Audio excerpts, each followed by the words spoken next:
Hello, my name is Rishabh. We're Team Duck. Ming, Alex, and Cow. Was the CMO, Alex was the CFO, and Cow was the CEO. I was the CEO. And we would like to talk to you about our strategy and some of the initiatives that we took, which led us to being in the first place in the last round of Industry 4.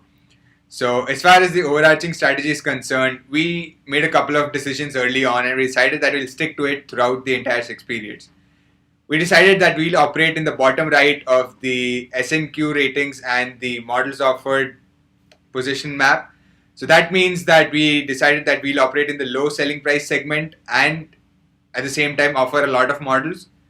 The second key initiative or second key strategic decision that we took was that we decided that we'll focus primarily on the wholesale sales.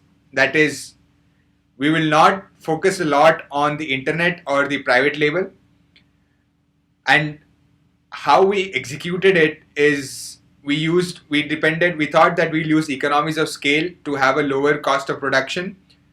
And the second thing we thought was we will not bid irrational amounts on celebrities, advertisements, retailer support, rebate offerings, and so on.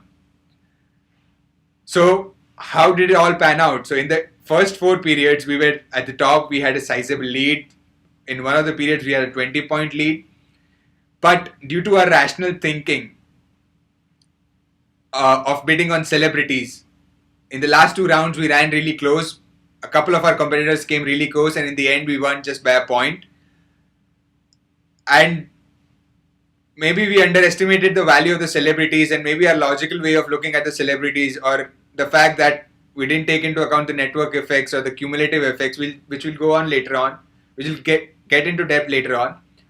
And that I think is one of the main regrets. Next, I'll pass it out to Ming, who'll talk about successes and failures of our company. Thank you, Rishabh. So the dominance of Team Duck in the whole game really stems from our following of our conservative strategy that allowed us to make conservative forecasts that led to moderate business decisions.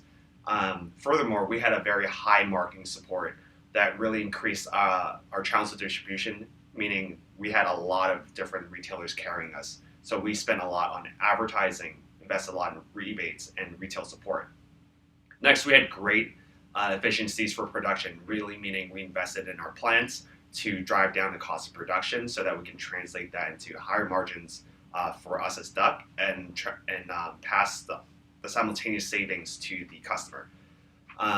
Next, we ignored private label because we didn't see any value in it, because the way it works in this market is it's a zero-sum game where the lowest bid wins it all. And coupled with the low margins of that, we felt we could do better in branded wholesale.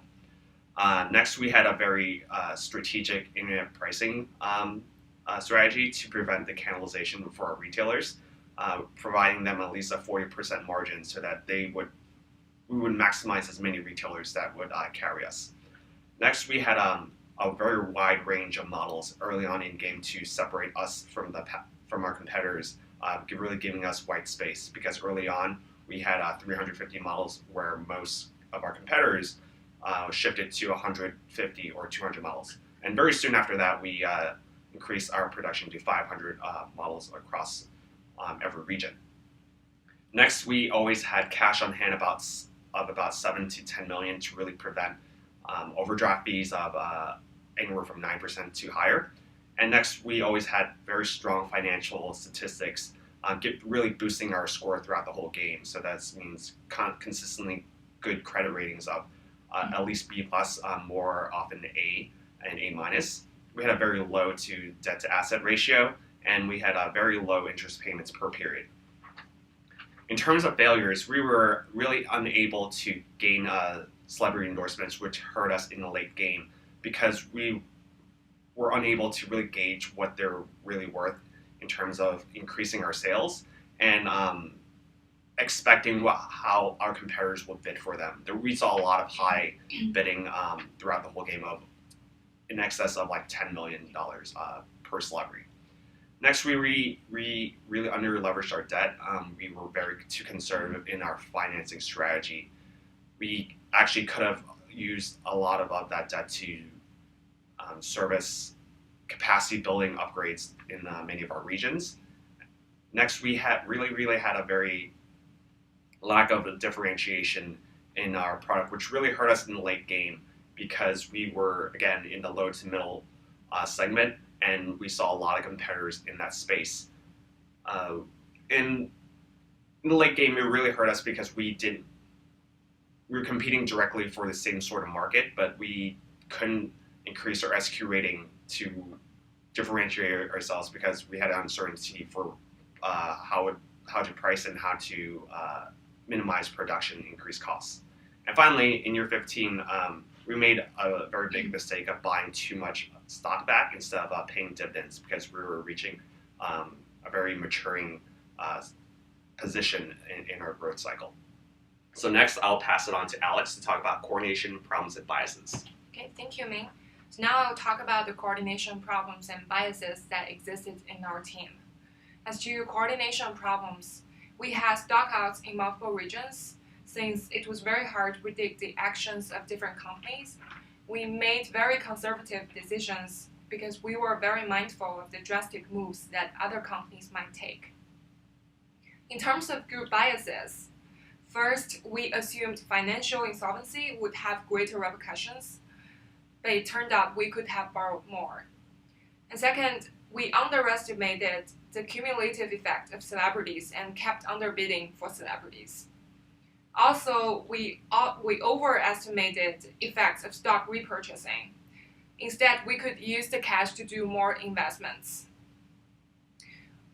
Last but not the least, we developed an obsession with the projected financial stats in the system and paid too much attention to the projected numbers such as EPS, ROE, and credit rating. So now I move on to Cole, who will talk more about our competitive landscape. Thanks, Alex. As for competitive landscape, company E was our main directly positioned competitor for the majority of the game. They sought to undercut us in price and volume. However, our company was able to be highly profitable due to favorable market conditions and company E's inability to optimize operations to meet demand. This changed dramatically in year 15 because of company G's re-entrance into the low segment into North America. This was hugely negative to our EPS, ROE, and credit rating. Next is our strategic pivot point. We stuck to our initial strategy throughout the game. However, we were very worried in the late rounds since our growth was slowing. Therefore, we sold some capacity in North America in the last round and paid dividend, purchased stocks as much as possible. This flexibility gives us a win in the end. Finally, what would we have done differently? First is leverage. We keep high credit rating, at least B+ throughout the game, but credit rating matters only for the final round, so we would have been more levered.